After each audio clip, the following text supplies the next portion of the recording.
Little boys playing, watched over by a mom they are too young to remember.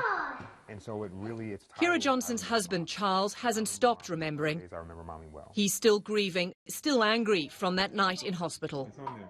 I can see the Foley catheter coming from Kira's bedside begin to turn pink with blood. He says doctors told them now 3-year-old Langston's birth would be a routine cesarean section. I just held her by her hands. I said, please, look, my wife isn't doing well. And this woman looked me directly in my eyes and she said, sir, your wife just isn't a priority right now. It wasn't until 12:30 a.m. the next morning that they finally made the decision to take Kira back to surgery.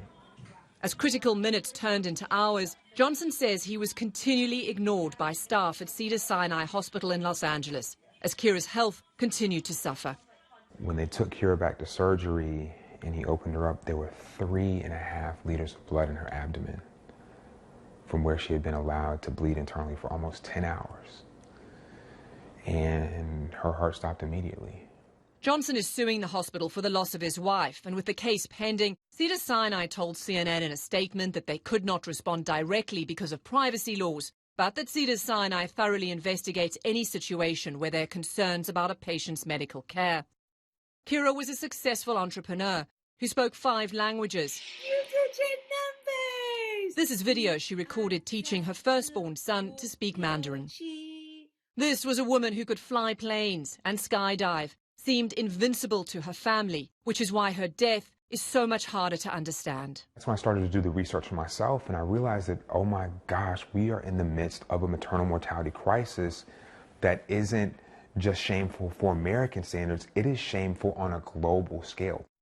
The charity Every Mother Counts, which was started by supermodel Christy Turlington, works across the world on maternal health, but also in the US. Because America is the only developed country with a rising death rate for pregnant or new mothers. Approximately 700 women in the US die each year. Globally, the comparison is stark. More mothers die in childbirth in America than they do in Iran, Turkey or Bosnia-Herzegovina, even Kazakhstan.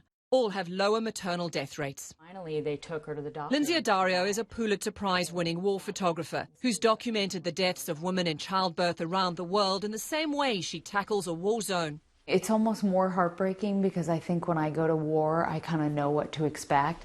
What she did not expect was to find that her own birthplace, America, was failing pregnant women in some of the same ways that much less developed countries failed their mothers. When I go to the United States, I see, these little scenes of heartbreak. I just can't believe they're happening in my own country.